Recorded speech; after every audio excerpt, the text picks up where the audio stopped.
The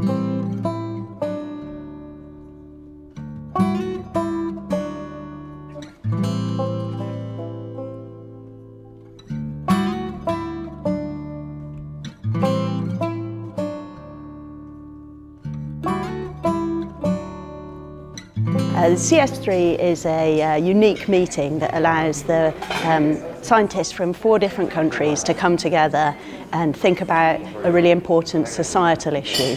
So what we've been doing over the past 4 days is thinking about the impacts and problems that plastics have caused, but also many of the benefits that arise from their use, and how in future we can make sure that these really important materials are more sustainable.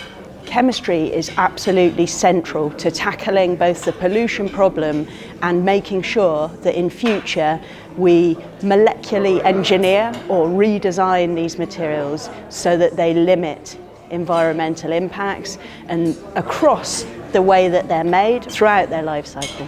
Yeah, we're talking about plastics, how to make sustainable plastics from recycling new polymer and degradation and evaluation of the environment. So we are really enjoy for such talks. The overuse plastic generally arose a lot of public concern, but as you know, plastic itself is innocent. The point is how we deal with plastics. So for our polymer chemistry, we should do a lot of work on chemistry to make better plastics we call sustainable plastics. Well, it can help that we can get new applications in a sustainable way. We have to take care that the future of our children and grandchildren is also secured. This is a big society task. We want to reduce environmental pollution, which is of course a big issue nowadays by polymers, as they are an indispensable part of our everyday life. There's no way not to use polymers. Therefore, we have to make sure that if they are used, that they are used in a responsible way.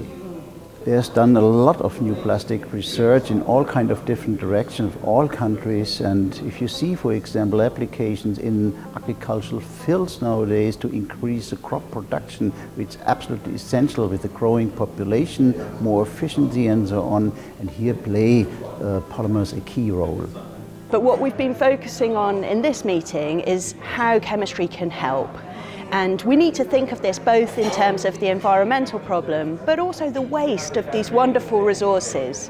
And chemistry can help with that because it can propose understanding of what's happening in the environment. So really we need to understand the fate and what might be the impacts caused, but also it can help us to redesign those molecules and materials so that in future recycling is easier to achieve, and ultimately in some cases biodegradation will be feasible. At the end, what we all need is, of course, cost effectiveness is one thing, and properties, so performance in other words. And here by chemistry you can design the properties, you can have an impact on the cost effectiveness, but also you have to see the whole life cycle, what happens after the end use with the polymer. And all this can be already triggered by a smart chemistry.